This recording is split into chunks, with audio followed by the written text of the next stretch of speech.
Bismillahirrahmanirrahim. Alhamdulillah nahmaduhu wa nasta'inuhu wa nastaghfiruh wa na'udzu billahi min shururi anfusina wa min sayyiati a'malina may yahdihillahu fala mudilla lahu wa may yudlil fala hadiya lahu asyhadu an la ilaha illallah wahdahu la syarika lahu wa asyhadu anna Muhammadan abduhu wa rasuluh. Ya ayyuhalladzina amanu taqullaha haqqa tuqatih wa la tamutunna illa wa antum muslimun. Ya ayyuhan nasu taqu rabbakum alladzi khalaqakum min nafsin wahidah wa khalaqa minha zawjaha wa batha minhuma rijalan katsiran wa nisaa'a wattaqullaha alladzi tasaaluna bihi wal arham Inna Allaha kana alaikum raqiba. Ya ayyuhalladzina amanu taqullaha wa qulu qawlan sadida yuslih lakum a'malakum wa yaghfir lakum dhunubakum wa may yuti'illaha wa rasulahu faqad faza fawzan 'azima amma ba'du.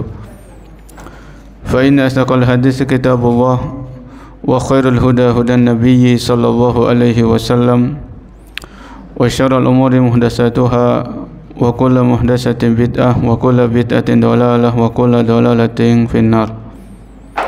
Para hadirin yang dimuliakan Allah Subhanahu wa taala, alhamdulillah di pagi hari ini, hari Ahad tanggal 14 Muharram 1446 Hijriah, kita masih diberikan kemudahan untuk melangkahkan kaki kita di tempat yang mulia ini dalam rangka menuntut ilmu syar'i atau belajar agama.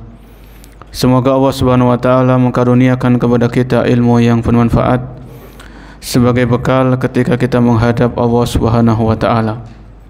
Salawat dan salam semoga tetap terlimpahkan kepada junjungan kita, suri tauladan kita, Nabi Muhammad sallallahu alaihi wasallam, beserta kepada keluarga beliau, para sahabat-sahabat beliau, dan kepada orang-orang yang senantiasa istiqamah di atas tuntunan beliau sampai hari kiamat.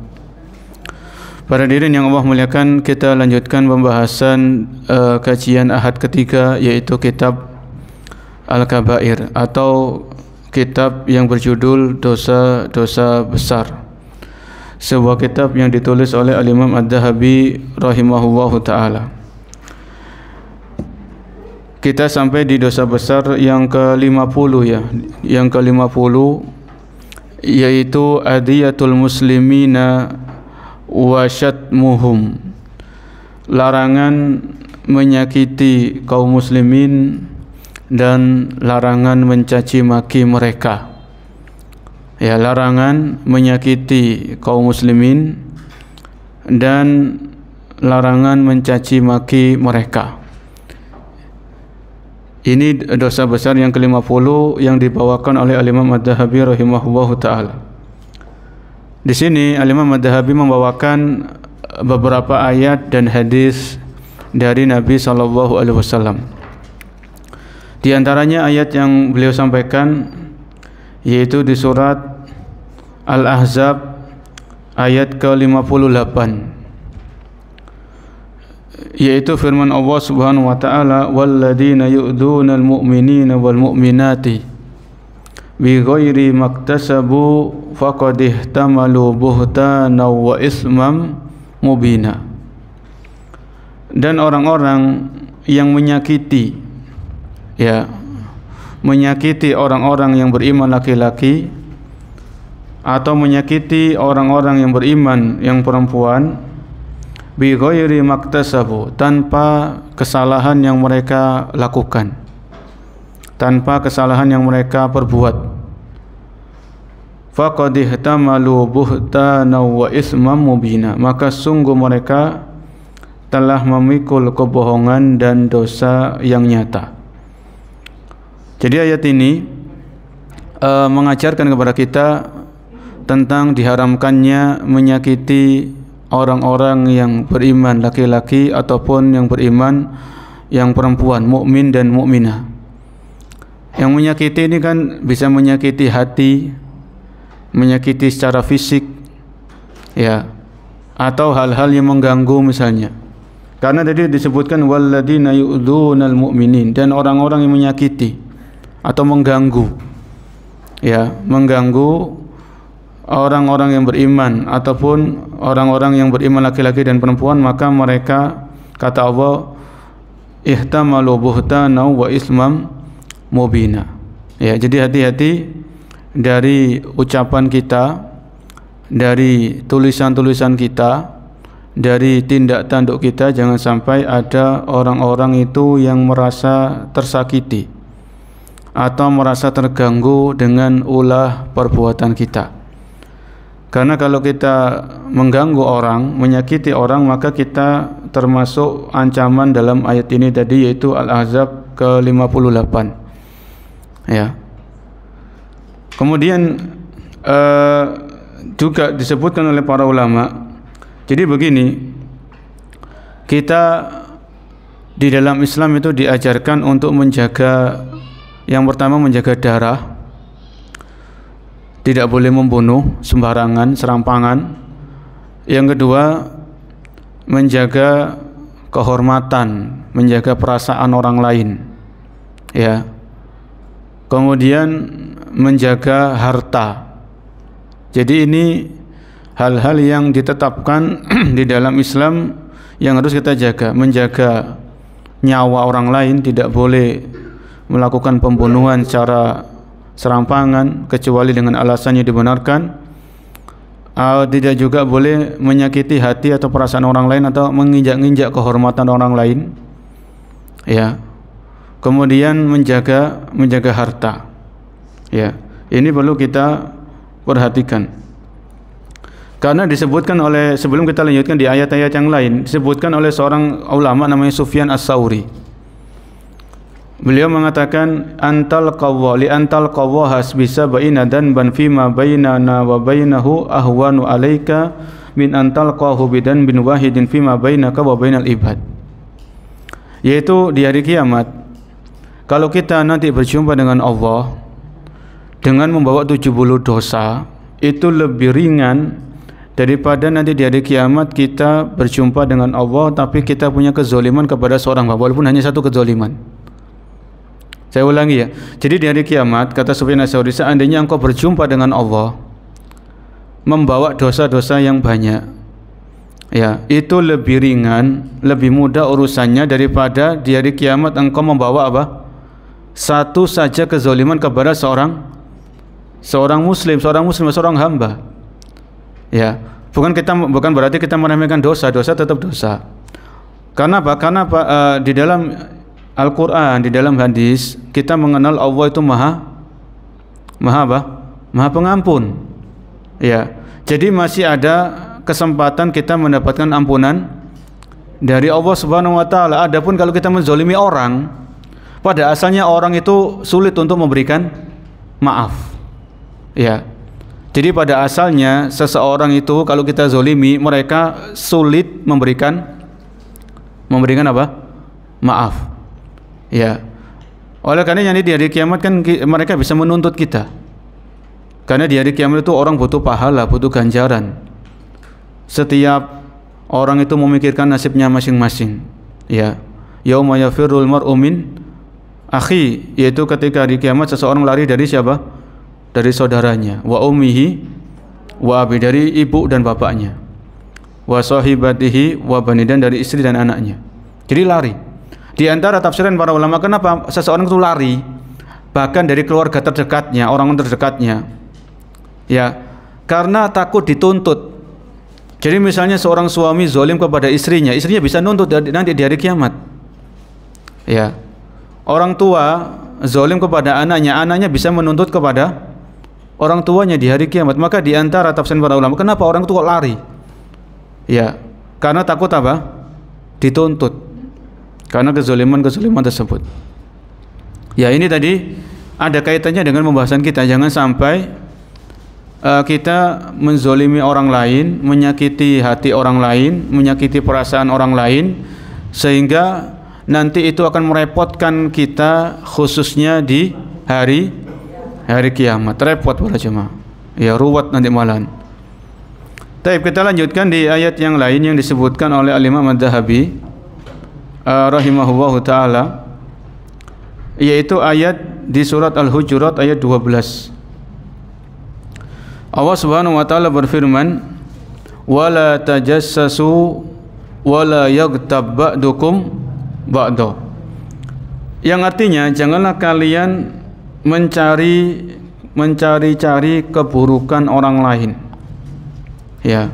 Dan janganlah kalian mencari-cari kesalahan orang lain, dan janganlah kalian menggunjing satu dengan yang lainnya. Maka di sini Allah Subhanahu wa taala menjelaskan tentang diharamkannya tajassus. Ya, diharamkannya tajassus, yaitu tajassus itu mencari-cari, mengorek-ngorek kesalahan orang lain. Ya. Ini diharamkan. Karena ayatnya sangat jelas dan gamblang, wala tajassasu, dan janganlah kalian janganlah kalian saling mencari-cari keburukan orang lain.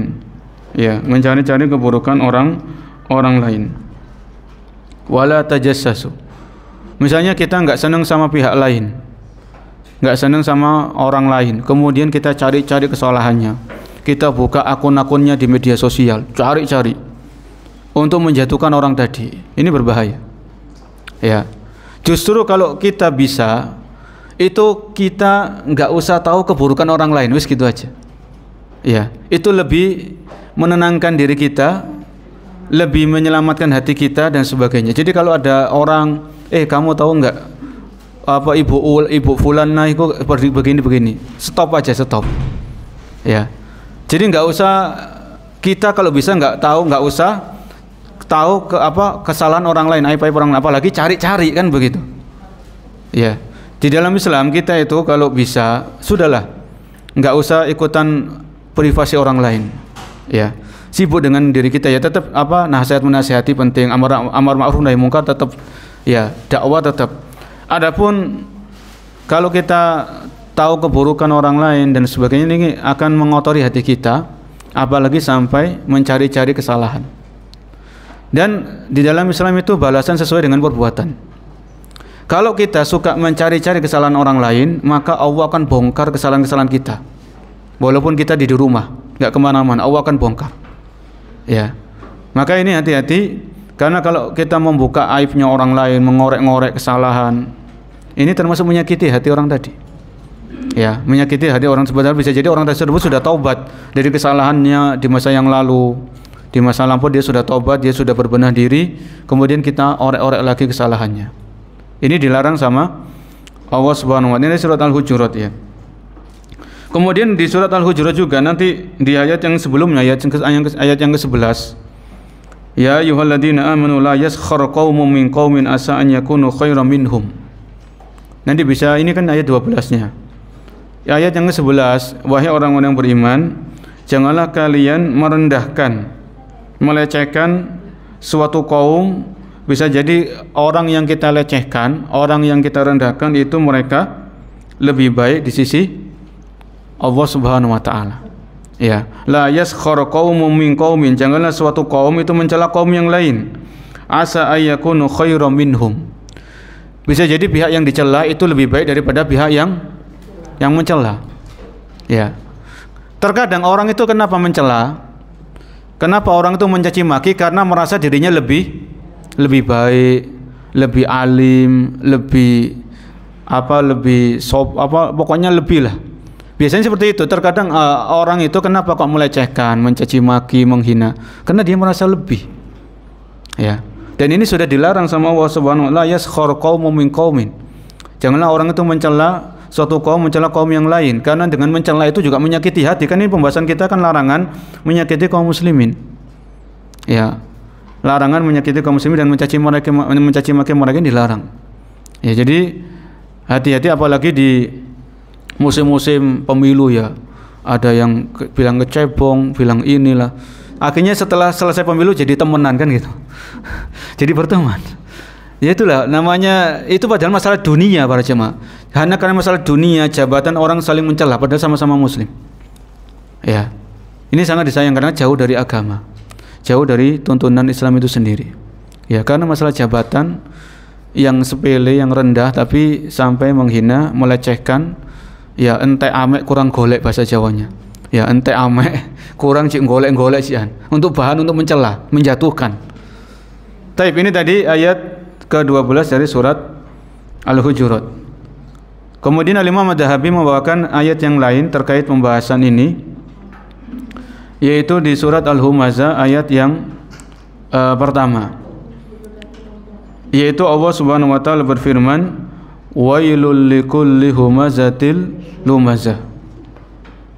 Kecelakaan, kebinasaan bagi setiap orang yang mengumpat, ya, lagi mencela, ya, likulli humazatil lumazah.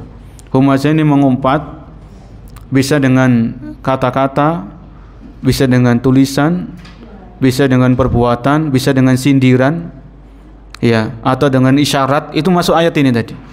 Ya, kan macam-macam orang mengumpat, mencela itu bisa dengan macam-macam, dengan segala sarana.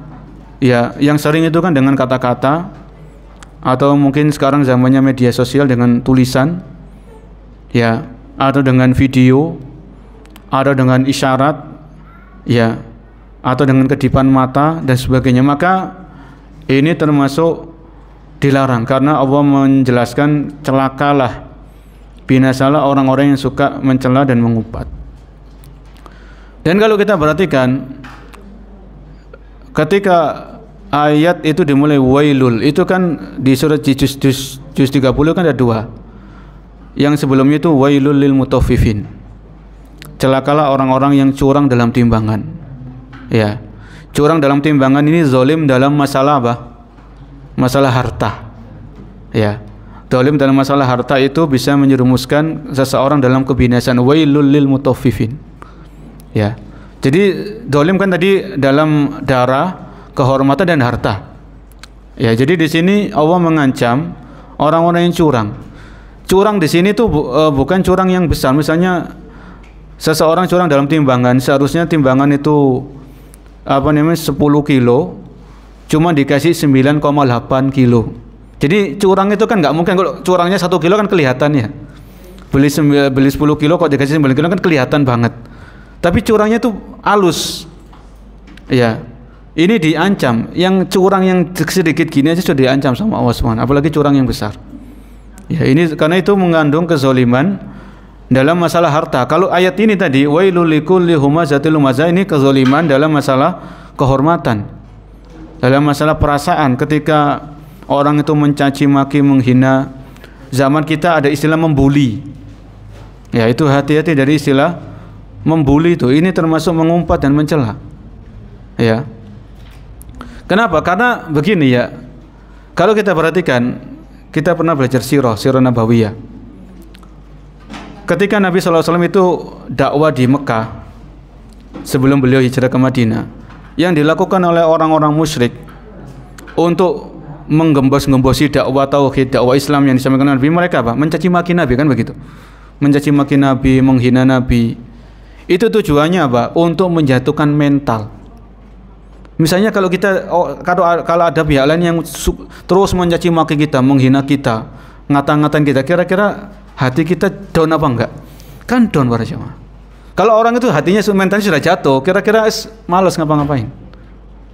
Ya, tapi Nabi tidak. Nabi Allah berikan kekuatan, walaupun dicaci maki, dihina, ya, dikata-kata ini sama orang-orang kafir, orang musyrik, maka beliau tetap jalan dakwah.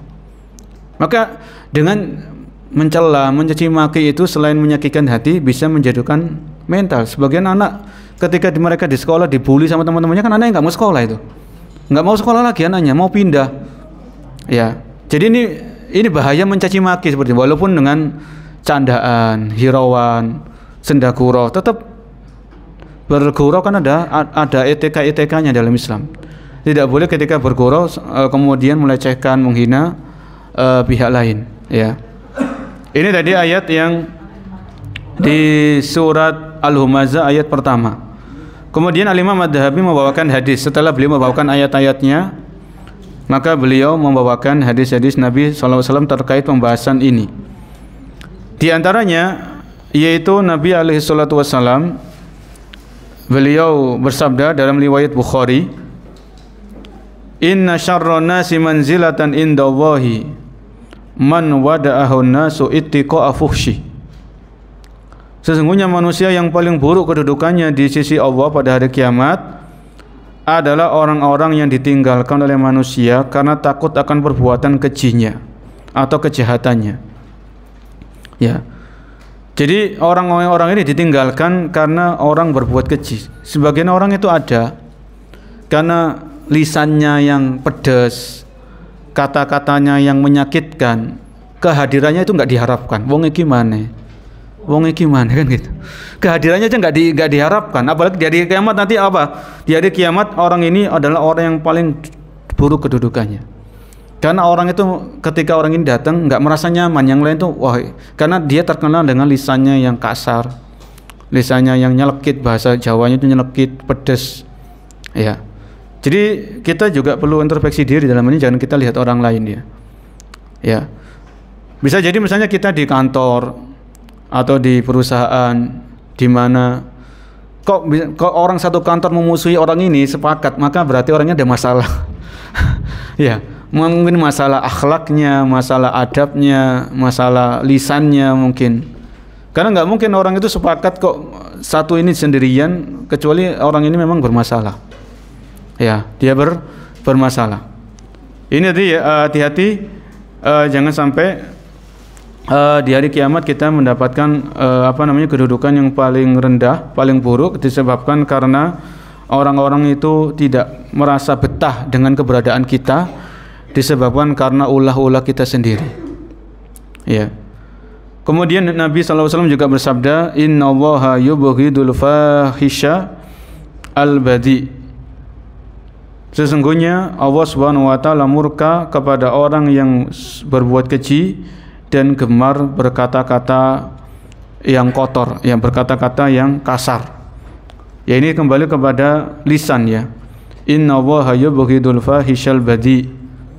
Sesungguhnya Allah murka, Allah benci, Allah marah kepada orang-orang yang suka berbuat keji, lagi suka berkata-kata jorok atau berkata-kata kotor. Ya. Kemudian Nabi SAW juga bersabda, "Ibadallah, innallaha qad wada'al haraj illa man iktarasa irda akhihi fadaka alladhi harija aw halak." Yang artinya, wahai hamba-hamba Allah,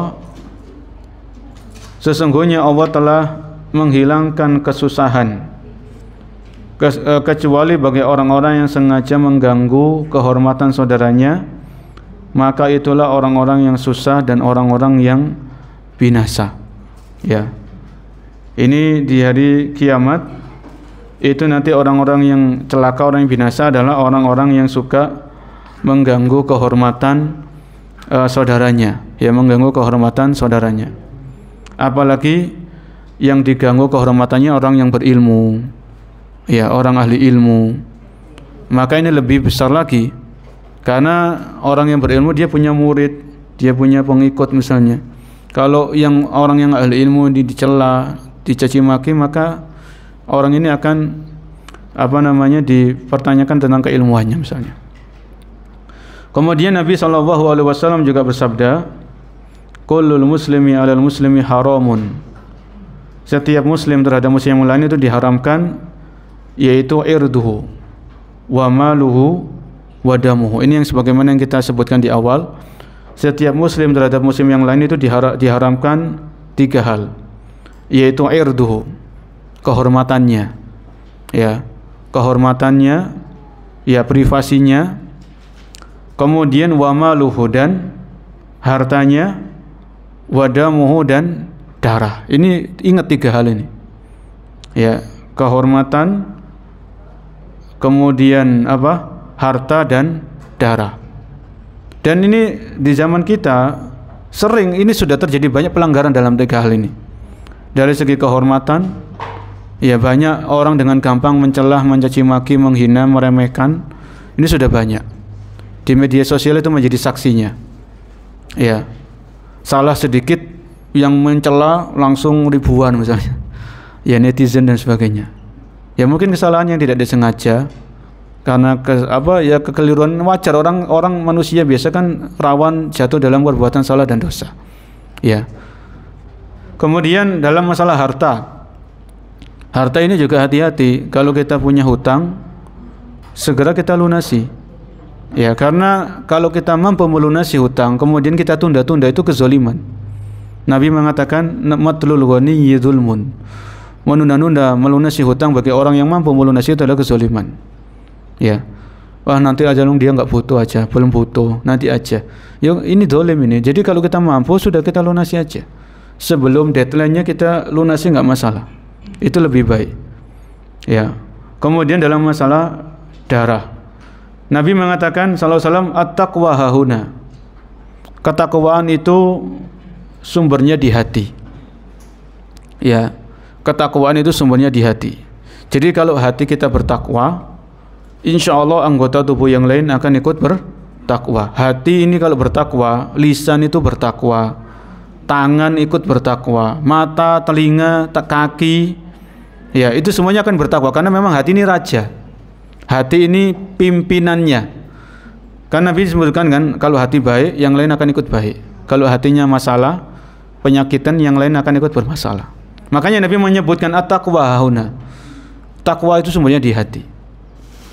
Oleh karena kita jangan merasa sok menjadi orang yang paling bertakwa, karena kita enggak tahu siapa di antara kita yang paling bertakwa kepada Allah Subhanahu wa ta'ala. Fala tuzakku anfusakum huwa a'lamu bimanit taqwa. Fala tuzakku anfusakum, janganlah kalian merasa diri kalian itu sudah bertakwa. Ya, janganlah kalian merasa diri kalian itu suci. Huwa a'lamu bimanit taqwa. Dialah, yaitu Allah, yang paling tahu siapa di antara kalian yang paling bertakwa kepadanya. Ya. Ini apa yang perlu kita at-taqwa hauna. Bihasbi mri'in minasyarri an yahqira akhahul muslim. Cukuplah seseorang itu jatuh dalam keburukan ketika dia meremehkan, merendahkan saudaranya sesama muslim. Ya. Jadi sekedar merendahkan itu sudah jatuh dalam keburukan, kata Nabi. Apalagi sampai mencaci, menghina, melecehkan, ini ya lebih lagi. Ya, sekedar meremehkan saja ini sudah jatuh dalam keburukan, kata Nabi alaihi salatu wassalam. Ya, jadi jangan kita meremehkan. Ya, walaupun mungkin orangnya masih pelaku maksiat, ya tetap kalau pelaku maksiat kan kita nasihati, kita arahkan, kita ajak pengajian, kita kasih buku misalnya. Itu pelaku maksiat, bukan kita rendahkan. Bisa jadi nih pelaku maksiat ini Allah kasih hidayah, dia bertobat, dia lebih baik daripada kita. Yang itu tidak menutup kemungkinan seperti itu. Ya. Ini hadis yang disebutkan oleh Imam Madzhabi. Di dalam hadis yang lain, Nabi SAW bersabda, al-muslimu akhul muslim. Setiap muslim adalah bersaudara dengan muslim yang lain. Saudara seiman, saudara seakidah. La yadlimuhu, tidak boleh menzoliminya. Wala yakhdhuluhu, tidak boleh membiarkannya terzolimi. Wala yahqiruhu, tidak boleh juga merendahkannya. Taklif, membebani diri sesuatu yang tidak dibebankan. Bihasbi imri'in minasyarri an yahqira akhahul muslim. Contohnya apa? Cukuplah seseorang terjatuh dalam perbuatan keburukan apabila dia telah merendahkan saudaranya sesama muslim. Toko seseorang. Ya. Lalu kata ini hadis riwayat ini, Muslim, hadisnya hadis yang maaf Pak ya, sahih. Uang Bapak ini uang haram apa uang kemudian halal? Allah Subhanahu wa taala berfirman di sini, Al-Imam Madzhabi membawakan ayat lagi setelah membawakan ayat hadis. Beliau kembali kepada ayat. Ya. Kan belum tentu yaitu semua uangnya mereka di surat An-Nur ayat 19. Tidak semua dari uang haram. Innal ladina yuhibbuna an tashi'al fahisha. Atau seorang ketika melewati satu tempat, fil ladina amanu lahum adzabun alimun fid dunya wal akhirah. Ada air yang netes. Sesungguhnya orang-orang yang ingin agar berita perbuatan yang kecil itu tersebar di kalangan orang yang beriman, ini termasuk maka mereka mendapatkan azab yang pedih di dunia dan di akhirat. Makanya kata Nabi alaihi wasallam, ya ini orang-orang yang menginginkan kekejian itu tersebar di kalangan orang beriman, maka Allah mengancam mereka dengan azab yang pedih di dunia dan akhirat. baju ya, besinya pada orang yang video-video yang tidak benar, dengan video-video yang vulgar, yang porno. Beliau di tidak tanya pada orang itu, ini mereka kamu gandumnya dari uang halal apa riba apa enggak? Padahal orang Yahudi jelas orang yang murabi, orang yang makan riba. Karena dengan tersebarnya video-video seperti itu akan tersebar kekejian, perzinaan. Ini contoh. Dan sampai seorang bersikap dan sebagainya, melampaui batas. Jadi, atau tanda hati-hati akan dari membinasakan diri sendiri. Apa namanya, orang yang kita itu menyebarkan kekejian di kalangan kaum muslimin. Masuk toko supermarket. Kemudian Nabi SAW beliau bersabda, halal. Sibabul muslimi fusuqun wa qitaluhu kufrun. Ini dari ini, ini mencela orang muslim, ini halalnya, itu ini termasuk kefasikan dan seterusnya. Itu termasuk jadi jangan sekedar mencela, itu sudah fasik. Sikap ini tidak dibolehkan. Memeranginya, membunuhnya termasuk kekufuran. Halakal mutanatti'un. Jadi ini kufur, ya kufur tidak sampai mengeluarkan dari Islam ya. Membebani dirinya sesuatu yang Allah tidak beban. Di sini Nabi mengingatkan sibabul muslim, mencela saja itu kefasikan. Bapak sekalian rahimani wa rahimakumullah. Jadi kalau kita mendapatkan ada pihak-pihak yang suka mencaci maki mencela, ini banyak pelajaran dari bab yang kita bahas. Itu perbuatan kefasikan. Ini Nabi yang menyampaikan dan ini beliau yang mengabarkan dan menjelaskan. Ya. Maka hati-hati karena orang mencela, sebagaimana kita sebutkan, orang mencela itu biasanya dia merasa lebih, permulaan terjadi kesyirikan, lebih soleh, lebih adalah karena baik, lebih alim, syubhat, ya ada sedikit kesombongan atau ujub dalam dirinya sehingga dia awal mula terjadi kesyirikan. Jadi asalnya pihak lain, baru kemudian terjadi kesyirikan. Kemudian juga ini jangan kita mikir orang lain juga ya. Jadi kita lihat di skala terdekat orang-orang dekat kita. Syirik. Kita sebagai orang tua jangan sampai mencela anak-anak kita, kan begitu. Itu tidak mencela benar. istri kita. Yang benar kalau itu istri kita salah ya tauhid dulu, baru kemudian kesyirikan terjadi. Iya. Kalau anak kita salah, ya dinasihati dengan dicela. Sebaliknya. Jangan dihina. Kemudian kalau kita punya murid-murid kita salah ya diluruskan, bukan malah dihina, dicaci maki dan sebagainya. Ini hati-hati. Jadi sebelum kita mikir orang-orang yang jauh, lihat orang yang terdekat sama kita. Agama para nabi. Orang yang terdekat sama kita. Jangan-jangan selama ini kita suka mencaci maki mereka, menghina mereka, meremehkan mereka atau yang semisalnya. Ini kan berbahaya. Karena ini orang-orang giring pertama kita. Dan ya, dari orang tua, istri, anak, terjadi perubahan, kerabat, sampai pada adik, paman, bibi, ini kan nenek, kakek, ini kan orang-orang giring pertama Subhanahu wa Ta'ala dalam kehidupan kita. Kemudian tetangga.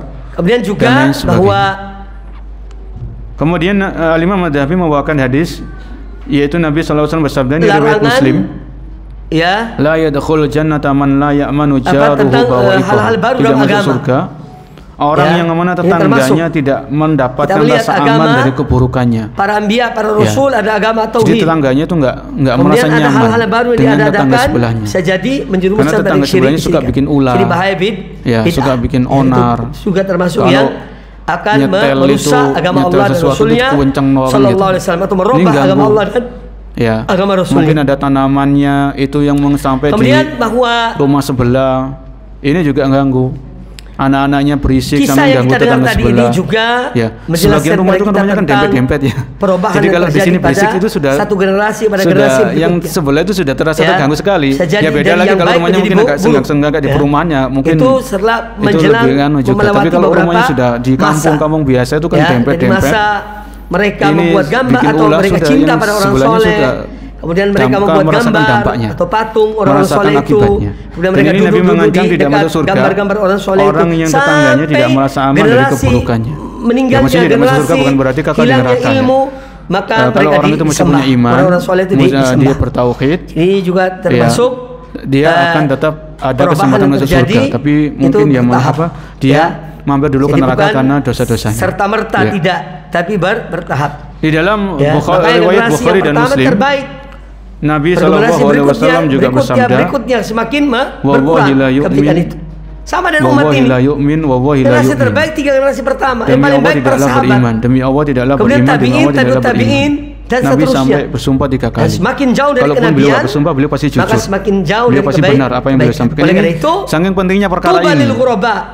Jadi kalau Nabi itu sudah sampai bersumpah, ini menunjukkan perkara ini perkara yang penting. Pada Karena beliau pun nggak bersumpah itu beliau pasti dan di perkataannya jujur karena beliau berkata-kata berdasarkan wahyu. Saat agama ini menjadi terasa. Tapi di sini beliau sampai bersumpah. Ya mereka tetap sumpahnya banyak sekali, 3 kali. Suatu hal yang merupakan wallahi la yu'min. Kebaikan bagi orang yang sahabat bertanya, kepada agama Allah, man ya Rasulullah, siapa ya Rasulullah? Di saat keterasingan kemudian Islam. Beliau menjawab alladzi la ya'manu jaruhu bawa'iqahu. Kemudian juga yaitu syaitan orang yang mana tetangganya sudah tidak merasa aman dari keburukan dirinya.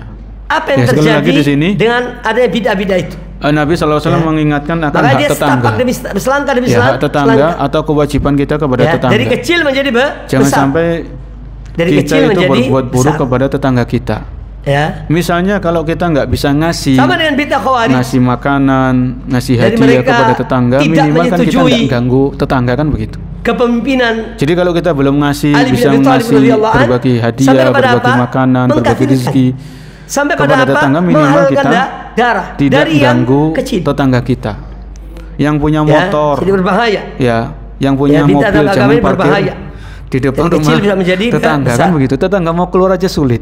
Kemudian larangan hulu dalam beragama. Mobil yang dipakai di tidak boleh berhentian, padahal sudah ditulis dilarang dalam beragama. Parkir, kan begitu. Kemudian juga hati-hati, mungkin hal ini menurut kita sepele, memberikan menurut kita remeh, negatif tapi itu besar di kepada sisi seorang Allah muslim. Subhanahu wa taala. Karena dia duduk merenung di kuburan seorang wali atau yang dianggap wali. Di dalam riwayat yang lain, aku sini minta inspirasi, nanti minta wangsit dan seterusnya. Ada sampai pada kesyirikan.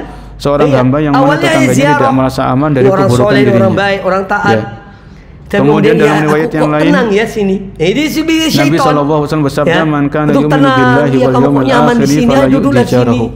Nanti beralih pada itulah sampai kepada Allah dan hari akhir, maka hendaklah dia tidak menyakiti atau mengganggu tetangganya. Hadis riwayat Bukhari dan Muslim. Terus duduk merenung di situ. Kemudian di dalam hadis yang lain, kemasukan syaitan,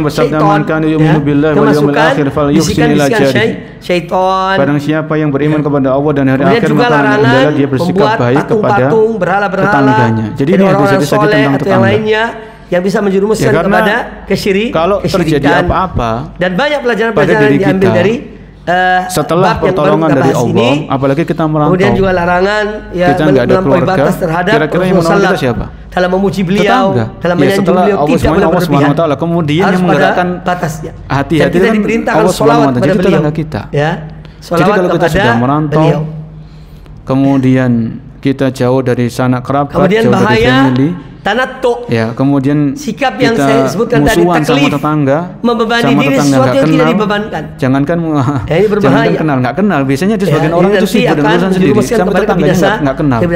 Ada rapat, kemudian juga RT salah satu sebab rapat Karang Taruna nggak mau hilangnya hadir, ilmu, kerja bakti nggak pernah kelihatan. Para ulama. Kemudian memusuhi tetangganya kayak gini. Kalau dia terjadi apa-apa, bagaimana ilmu itu diangkat, bagaimana ilmu itu hilang? Dan wafatnya para ulama. Mungkin kalau menolong dengan hati yang berat. Ya, dengan hati yang berat. Kita lihat para ulama dahulu. Tapi kita hanya ya sudah dipamerkan di. Kemudian di sini Al-Imam Zahabi, sementara sebagian orang ulama-ulamanya jarang, langka. Maula Ja'da dia berkata, aku telah mendengar Abu Hurairah radhiyallahu anhu berkata, para ulama itu berada dalam hati. Dikatakan kepada Nabi, ya Rasulullah, mati ya ilmu. Inna fulanatan tusalli laila wa tasummu nahar. Tapi siapa yang ambil istifadah? Ya Rasulullah, sesungguhnya dari kitab-kitab itu. Fulana ini kan nama samaran ya. Demikian mudah-mudahan bermanfaat bagi kita semuanya. Semuanya ada seorang wanita, bertemu dia itu rajin puasa di siang hari. Kita lanjutkan rajin puasa berarti puasa sunnah. Baik, saya kira cukup. Ya, bisa jadi puasa Daud. Ya, rajin puasa di siang hari. Dan dia rajin sholat malam, sholat tahajudnya dengan tulisan juga lebih baik, rajin. karena saya wa fi lisaniha syai'un yu'di jirana, tapi kata para sahabat, wanita ini lisannya itu nyelekit, suka mengganggu tetangganya. Kemudian Nabi mengatakan, la khaira fiha, tidak ada kebaikan bagi wanita kayak gitu. Hiya finnar, di neraka. Ya. Jadi ini hadis ini mengajarkan kita untuk menjaga dua hal. Amin ya rabbal alamin. Menjaga hablum minallah. Sekolah saya berada di atas hablum masjid. Anas sering kalau hablum minallahnya orang ini kan jalan kan ya. Dia puasa rajin puasa sunnah. Kalau puasa sunnah aja rajin, puasa Ramadan pasti dikerjakan. Kalau wanita ini sholat malamnya aja rajin, apalagi pasti sholat wajibnya 5 waktu juga dikerjakan. Di kelas boleh, ya di sekolah tapi boleh. Tapi ini tuh nggak cukup. Ya. Hablum minallah ini penting. Apa namanya sholat. Tapi juga di dalam Islam ada hablum minannas. Kalau tahiyat masjid ya jangan di kelas. Itu dengan tetangga. Ya. Karena para sahabat ini mengatakan tentang wanita ini, tapi wanita ini salitot. Ya, masjid sedang dibersihkan, tidak usah sholat tahiyat masjid. Kalau masuk di ruangan masjid baru tahiyat masjid. Ya, kata-katanya sama ketika Idul Fitri, Idul Adha, kita sholat di lapangan misalnya, tidak ada tahiyat ngomong sedikit nyelekit kan gitu. Tapi kalau seorang misalnya masuk masjid, ya di saat Idul Fitri, Idul Adha, ngomong sekali ngomong, tidak apa-apa dia sholat tahiyat masjid. Diam, tapi sekali ngomong langsung nyelekit. Kalau di lapangan ya tidak ada tahiyat lapangan. Jadi kita sholat yang harus dilatih ya, lisannya harus dilatih. Di kelas apa insyaallah. Dilatih untuk hal-hal yang baik. Pernah saya baca di Telegram, salah satu Telegram saya karena saya seringnya itu baca Telegram berbahasa Arab karena banyak nasihat-nasihat di sana. Sekolah sering dipakai sholat juga. Di media sosial itu sedikit, tapi tetap dia sebagian media sosial itu sedikit mendoakan. Karena penuhnya jamaah hanya dialihkan ke kelas itu asalnya. Itu asalnya itu masjid, tetap masjid. Jadi ungkapan-ungkapan seperti ini. Ruang kelas itu karena darurat dan dia tetap jadi kelas. Itu sudah mungkin sebagian orang yang lain ada pertanyaan silakan langsung boleh. Padahal ini ucapan-ucapan yang baik, isinya doa dan sebagainya. Ya, maka kita latih lisan kita untuk yang baik-baik. Kata-kata yang apa namanya yang menyejukkan. Hatta kalau misalnya kita ada sebagian pihak yang kita nggak setuju dengan pendapatnya, kita menyelisih pendapatnya, kan ada adab-adabnya, nggak sampai mencela, menghina. Ya namanya perbedaan pendapat, selama itu memang masing-masing ada dalil yang berlandaskan Al-Quran dan Sunnah sesuai pemahaman para sahabat. Selama itu dalam hal furu, ya kan kita berlapang dada. Tapi kalau sudah berbeda pendapat sampai mencela ini kan, ya nggak tahu ya mungkin adabnya bagaimana, akhlaknya bagaimana. Kemudian Nabi SAW beliau bersabda, Ulquru mahasina mautakum wa kufu an masawiihim. Sebutlah kebaikan-kebaikan orang yang telah meninggal dunia di antara kalian dan tahanlah dari membicarakan kejelekan-kejelekan mereka. Ya. Di sini Nabi SAW memerintahkan untuk menyebutkan kebaikan-kebaikan orang yang telah meninggal dunia dan menjaga lisan kita dari menyebutkan kekurangan atau kejelekan-kejelekan mereka. Ya. Karena orang yang sudah mati tidak bisa membela dirinya, kan begitu. Kalau orang ini dijelek-jelekan, dia sudah meninggal, dia nggak bisa membela dirinya. Ya, nggak bisa menjaga privasinya. Kalau sudah meninggal kemudian kok masih dijelek-jelekan, ini kan ya saking kebangetannya orang yang masih hidup tadi. Kecuali kalau orang yang mati ini misalnya pelaku kebid'ahan, kemudian bid'ahnya diperingatkan sama orang yang masih hidup supaya orang-orang hati-hati dari bid'ahnya orang ini, atau orang ini penyuruh kepada kesyirikan, kesesatan, walaupun dia sudah mati, maka tetap kesesatannya orang ini harus diperingatkan umat dari bahaya orang ini tadi, walaupun dia sudah meninggal, karena ini bahaya yang mengancam umat. Jadi kalau pelaku kesyirikan atau orang-orang dai pada orang yang menyuruh kepada kesyirikan, menyuruh kepada penyimpangan, kesesatan, menyuruh kepada kebid'ahan, Bismillah misalnya, orang ini walaupun sudah meninggal maka umat harus diperingatkan dari kesesatan yang ada pada orang, supaya orang tidak ikut-ikutan. Bagaimana cara motongnya? Baca Bismillah atau tidak? Ini termasuk tanato. Kemudian makanan yang ada di pasar-pasar kaum muslimin bahwasanya beliau telah mendengar Nabi SAW bersabda, kecuali orang jual darah, ada orang darah berhati-hati, itu boleh haram.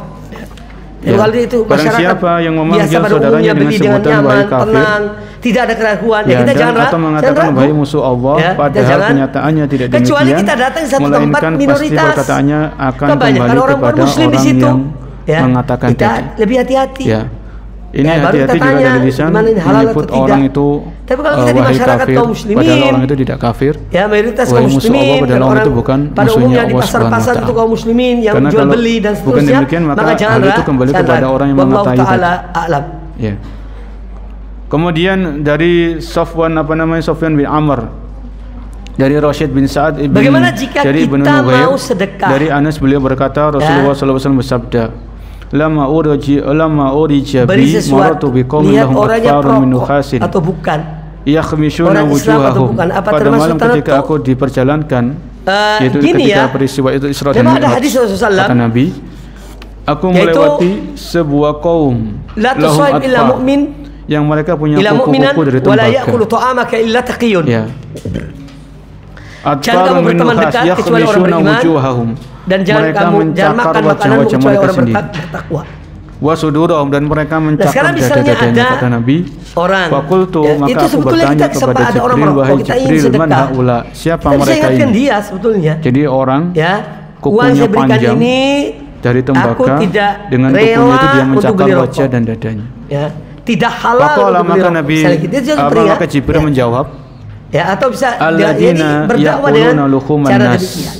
Saya akan berikan itu ini, adalah orang-orang yang suka memakan daging manusia, yaitu orang penghibah. Itu misalnya, coba bagian-bagian dari suka menghibah. Kita cara berdakwah. Jadi ambil hati. Karena banyak orang itu mungkin dia tidak ngerti, terjerumus dalam membicarakan kehormatan orang. Kita dengan cara hikmah dalam masalah ini. Jadi riba ini dosa besar. Tapi kalau ada sekolahan, ancamannya disebutkan dalam hadis ini, yaitu orang tua murid minta nanti akan dibuatkan kuku dari tembakau, dengan kuku itu dia mencakar bagi yang pegang sekolah wajah dan dadanya, karena suka Bapak ini ngerokok riba. Apa enggak?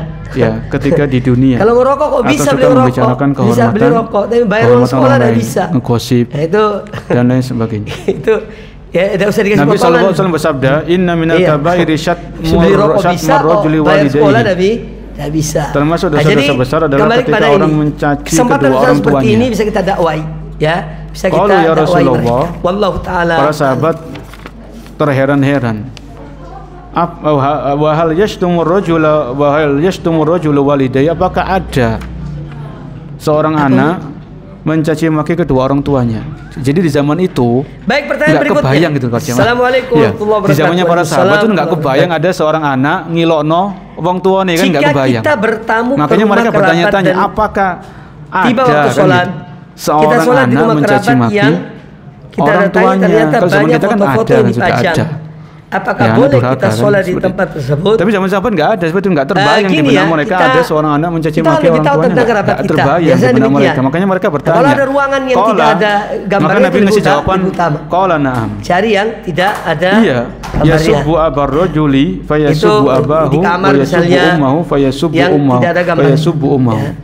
Kalau memang terpaksa darurat, tidak mengapa. Si A karena sholat lebih utama daripada menghina orang tuanya gambar si B, yang dipajang itu. Jangan si karena gambar kemudian kita tidak sholat. Si B mencela menghina orang tuanya si apalagi kalau waktunya akan habis waktunya, berlalu waktunya, maka tetap lebih utama sholat lebih utama daripada secara langsung dia telah mencaci maki orang tuanya, karena dia mencaci maki duluan orang tuanya si B.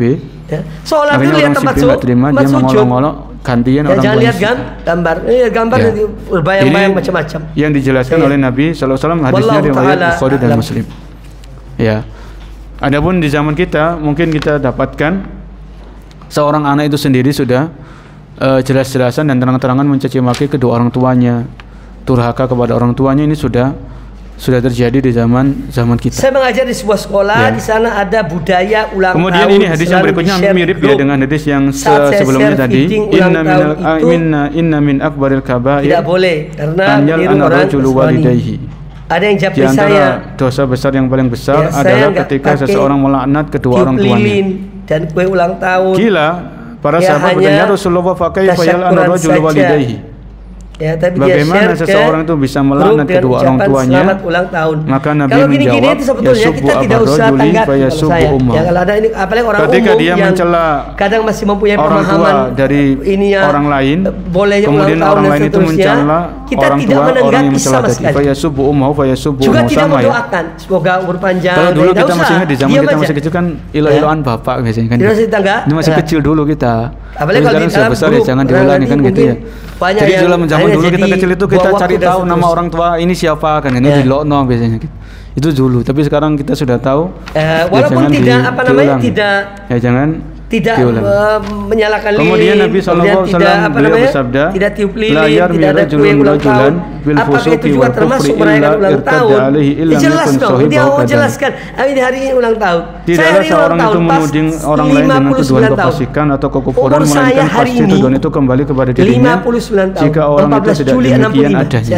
Jadi menuduh Kalau orang yang dituduh tidak sesuai dengan apa yang kita tuduhkan, maka tuduhan itu bisa kembali kepada diri kita. Entah tuduhan kekafiran, tuduhan kefasikan, atau menuduh orang yang musuh Allah padahal dia bukan musuh Allah, maka tuduhan itu kembali kepada diri kita. Jadi hari ini tepat 14 Juli. Kemudian Nabi SAW bersabda, la tasubul amwat.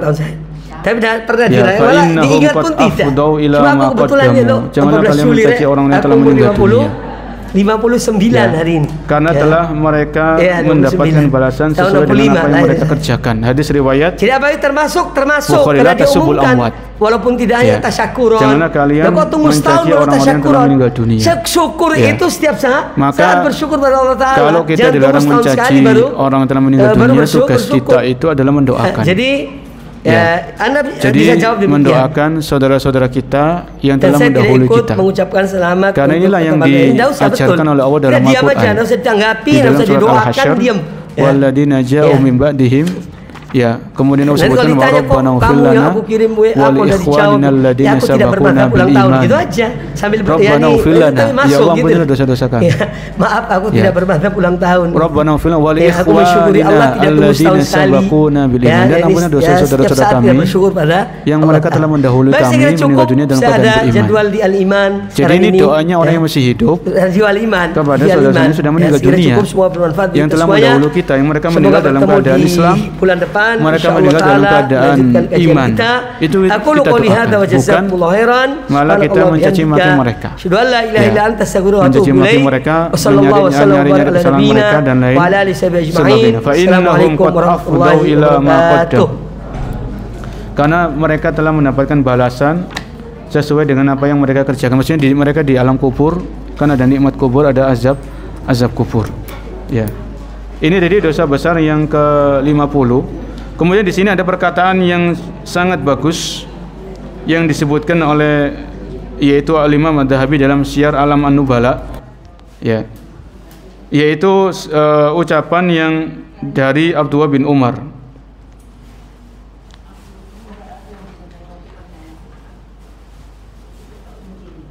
Yaitu suatu saat kata barajulun ila sahabil jalil Abdullah bin Umar bin Al-Khattab radhiyallahu anhu. Suatu saat ada seorang itu nulis surat kepada Abdullah bin Umar.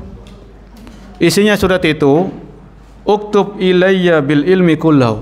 Wahai Abdullah bin Umar, ajarkan kepadaku ilmu yang kau miliki. Kata sahabat tadi kepada Abdullah bin Umar ketika dia nulis surat. Fakataba ilaihi Ibnu Umar radhiyallahu anhu. Kemudian Ibnu Umar nulis surat balasan. Isinya apa? Perhatikan kata Abdullah bin Umar, innal ilma katsir. Ya. Sesungguhnya ilmu ini banyak. Ilmu ini apa? Luas. Ada ilmu fikih, ada ilmu tafsir, ada ilmu hadis, ada ilmu warisan, faraid, ada sirah. Ya. Kemudian ada ilmu ini, ilmu itu banyak. Ilmu ini luas. Kata Ibnu Umar, innal ilma katsir. Walakin in istata'ta an talqawaha khafifad dhahri min dima'in nas. Kata Abdullah bin Umar, tapi seandainya engkau mampu ketika engkau meninggal dunia, engkau tidak memiliki kezaliman kepada manusia, engkau enggak pernah menumpahkan darah mereka, enggak pernah membunuh orang. Ya. Khami solbatin min amwalim, engkau enggak pernah makan harta orang dengan cara yang batil. Kata Abdullah bin Umar, wakaful lisan an aradim, engkau enggak pernah mencaci maki, menghina, melecehkan. Laziman li amri jama'atihim, dan engkau terus senantiasa menjaga ketaatan kepada pemerintah dalam kebaikan, fa'al, maka itu lakukan. Ya. Jadi intinya nasihat Abdullah bin Umar ini, ilmu itu banyak. Ya, tetap kita menuntut ilmu itu penting sesuai dengan kemampuan kita. Belajar ini, belajar itu. Ya. Tapi seandainya kita mengerahkan umur kita semuanya, kan kita nggak bisa menguasai semua ilmu yang banyak itu, kan nggak bisa. Tapi kalau kita ilmu kita sedikit, minimal apa kata Abdullah bin Umar, jangan menzolimi orang. Menzolimi ini sebagaimana yang sering ya dalam masalah darah, masalah harta, masalah kehormatan. Wis itu akan mudah urusan kita di hari kiamat, itu kan Allah jadikan mudah. Ya, tetap dengan menjaga yang wajib, meninggalkan yang haram. Ya, jangan sampai punya urusan zolim sama orang. Itu cukup, kata Abdullah bin Umar. Ya, karena ilmu ini banyak, tapi kalau engkau mampu, engkau berjumpa dengan Allah di hari kiamat, engkau enggak pernah menumpahkan darah orang, enggak pernah bunuh orang, engkau enggak pernah makan harta orang dengan cara yang batil, ya, engkau tidak pernah merusak, merobek-robek kehormatan orang lain, mencaci maki, menghina, menfitnah, menghibah, membuli, maka itu cukup bagimu, kata Abdullah bin Umar. Ini disebutkan oleh Al-Imam Ad-Dhahabi dalam kitab beliau Syiar Al-Amin Nubala. Ya, jadi ini penting karena kita makhluk sosial, kita butuh untuk bergaul dengan orang. Ya, kita punya istri, punya anak, punya orang tua, punya kerabat, kita punya tetangga juga. Kalau yang bekerja kita punya atasan. Ya, maka perhatikan ini semuanya. Ya, perhatikan ini semuanya. Seandainya ada kezaliman yang pernah kita lakukan, maka segera kita minta maaf, minta kehalalan, sebelum nanti mereka, orang-orang yang kita zalimi itu menuntut kita nanti di hari kiamat. Itu yang akan membuat kita hancur binasa.